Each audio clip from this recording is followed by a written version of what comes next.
We are on beautiful Sapelo Island, and this particular part of Sapelo Island is run and maintained by University of Georgia Marine Institute. Sapelo Island really has numerous interesting ecosystems and diverse ecosystems. One of those is just right where the ferry comes in, actually. Every year there's a bloom of microbes that are really environmentally important. This was just discovered a few years ago, and so we are now collecting water from there. We're going to go back and study it, and we're particularly interested in how those novel organisms are producing greenhouse gases. And it's been shown they can produce nitrous oxide, which is the third most important greenhouse gas, 300 times more potent than CO2.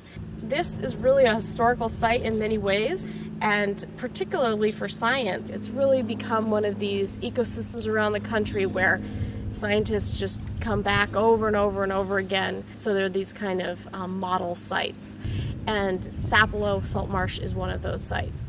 So sulfur is really driving a lot of the chemistry in the salt marsh, and you can smell it in the air, and it's in the water here, and so it's everywhere. And we're particularly interested in the methane cycle.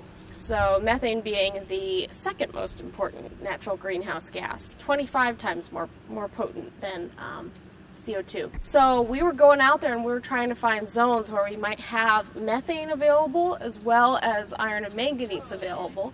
And then we take the cores back to the lab and we section them and we measure the iron, manganese, and the methane to try to see where would be a good zone to target.